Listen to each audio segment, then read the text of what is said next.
Hey everyone, Zach here.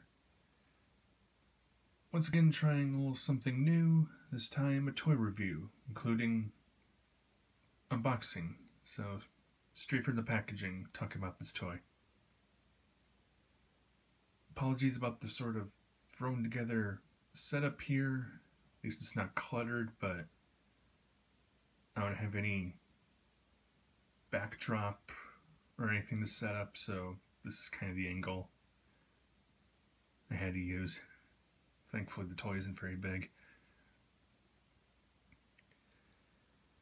But yeah, recently picked this guy up from Transformers Titans Return, the Legends Class Seaspray figure. And get a basic look at the packaging. Got the figure himself in robot mode. Good stock image of his vehicle mode, and then of course cool artwork up top. Multilingual information throughout, distribution, recommended age, even his little bio blurb sort of thing. No Decepticon can get past the naval defenses of Seaspray. Again, the nice stock images of him, barcode, warning information, all that stuff.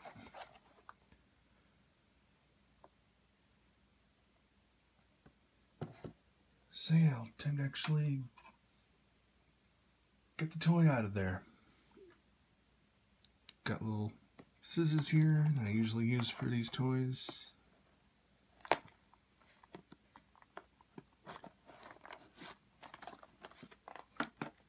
That side. But then gotta go all the way around.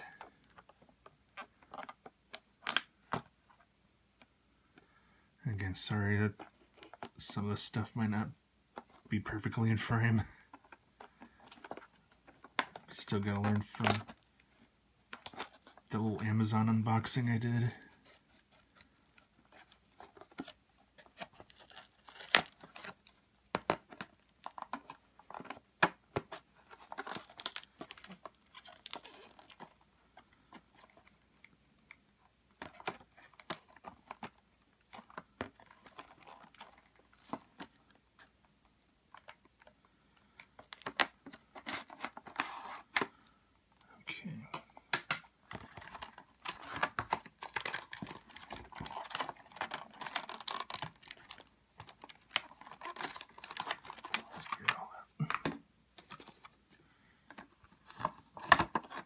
Look at the packaging, empty. Also, nice little schematic sort of imagery for the different size classes of characters. Can't quite tell who's who in there, although that's Blaster. I can recognize that. But otherwise, it's kind of a mystery right now. Set that aside. There's little instructions, I'll be needing those.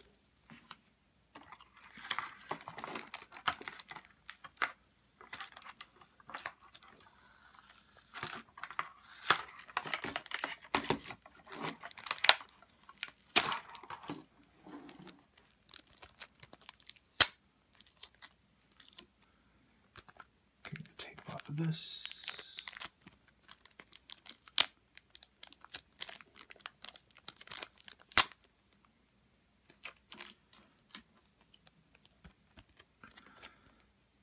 Probably keeping it in the plastic, so here's that look of his little collector card. Again, view of his vehicle mode on the water. Stats on the back out of 10. Not very strong, but relatively fast. Very smart. And pretty good firepower, so not bad for the little guy.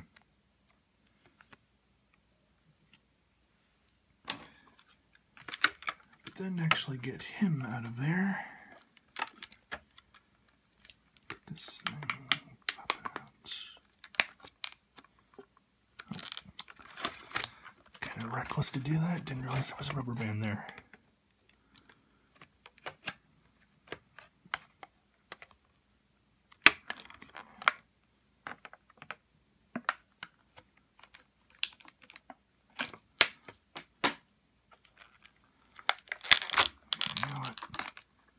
There we go.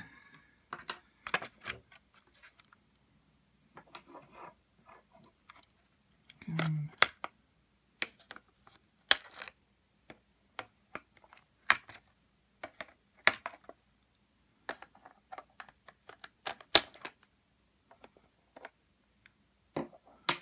That's all of them. Yep.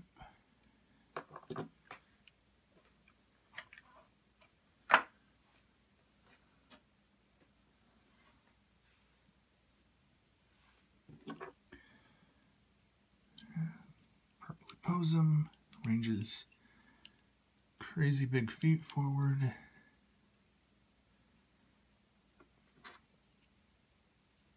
Can hold his gun thing on here, like so. And there's his robot mode. Admittedly, I know very little about the character. I know at least sort of as a fandom thing, he's kind of mocked as like the Aquaman of the group because he's aquatic. And of course, even with how little naval missions there might be for the Autobots, might be even of stranger concern to wonder, you know, how much water is there on Cybertron or other planets. But he's got a really cool design, very much evoking his original 80s toy. Not sure if you can see the head detail, but I mean, in lighting, he actually does have sculpted eyes in there, but painted over. Cool little bits of stickers. Vehicle detail on his feet. Little spinning propeller fans, where the terminology is.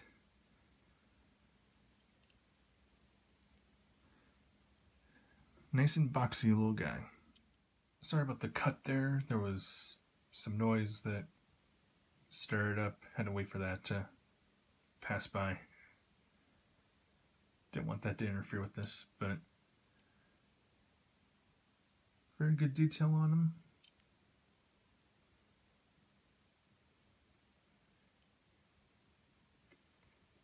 There was just one nitpick I had about the design, but of course, like I said, it's heavily based on the original toy. I wish that his feet were like more integrated into the leg. Not to give, nor to not give him such huge footprints.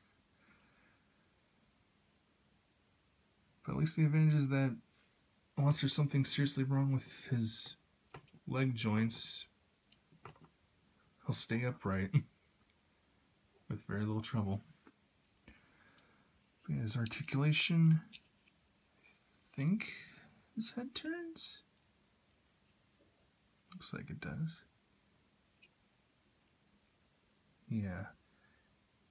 It does have a head swivel, but it's very difficult to get to. Ball jointed arms, at the shoulder and the elbow. No hand articulation. Of course, his weapon thing fits on a slot on his wrist instead of in his actual hand.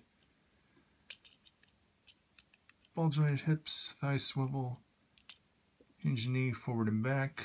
That's probably for transformation. Also a little bit you can do with the foot.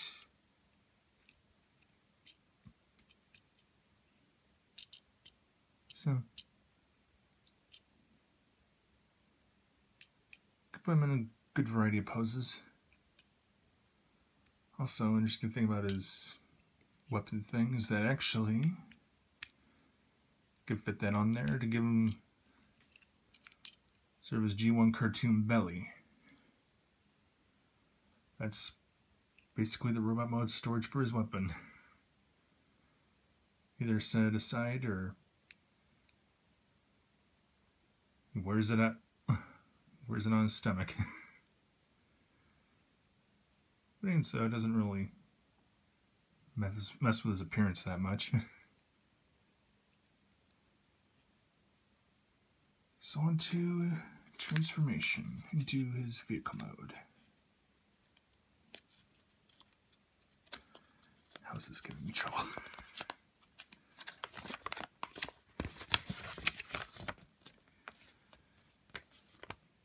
I'll keep it over here for my benefit. Well, you can see the attempt.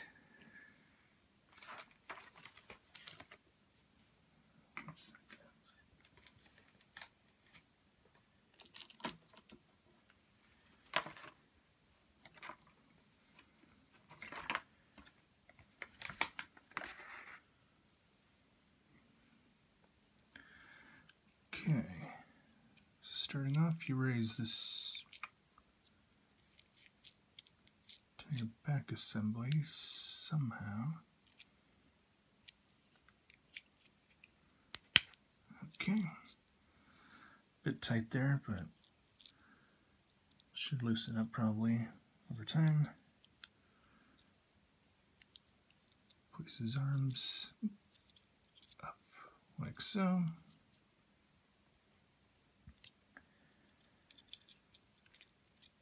Move these back sections of his feet out to the side. And then put his feet together.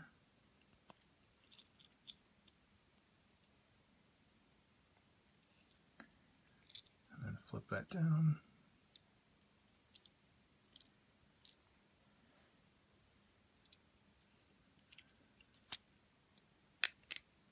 Let's see here. Auxiliary doesn't say.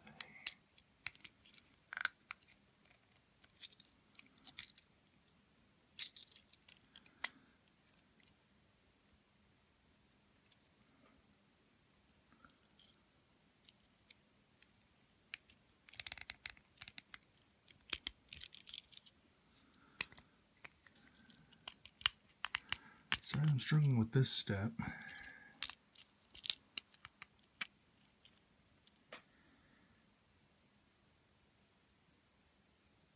It's being pretty vague here, actually.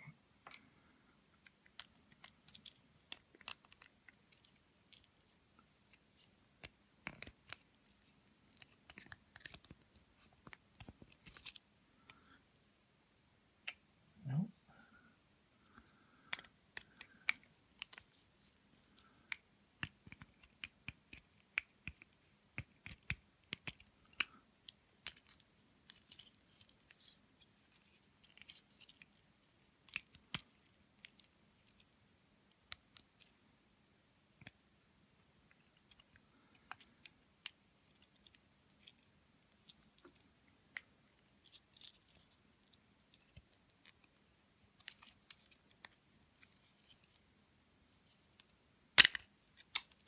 Okay.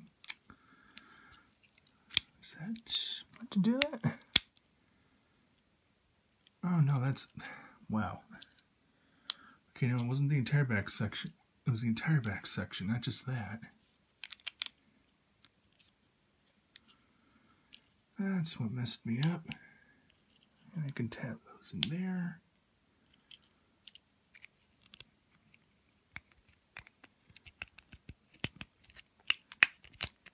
There we go.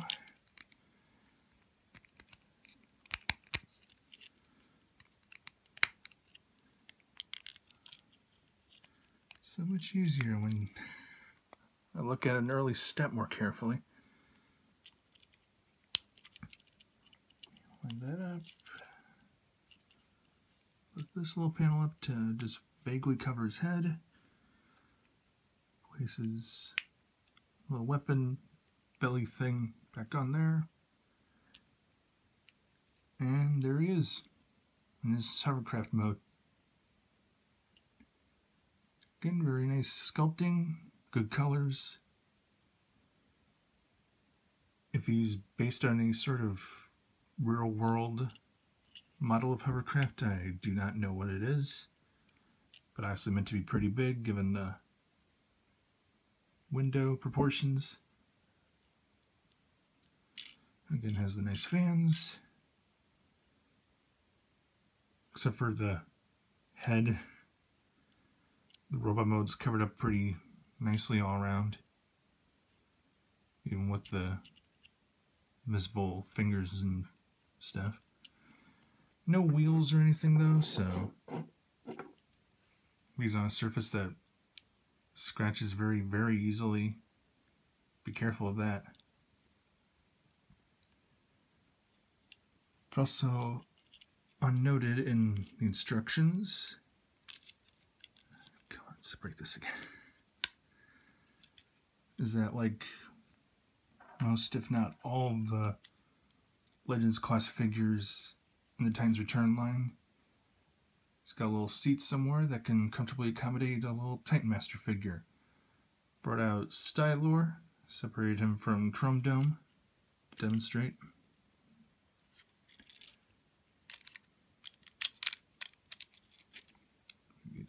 The legs have to be fully extended. Yep, there you go. Close that up. Have them right around, or just leave as is as a vehicle.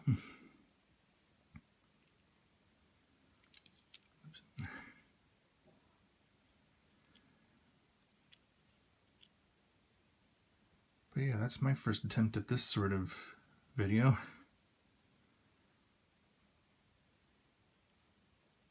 Probably a little bit better than I think it's going, but I know that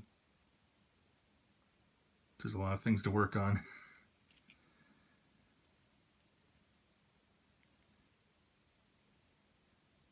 But this is a good figure. Available for around $10 at US retail. If you're a big fan of the character, pick him up. He's pretty cool. If you don't know much about him, like I do, still an interesting design, unique vehicle. Maybe he'll get some new stardom in the IDW comics. We'll see. But until then, see you later.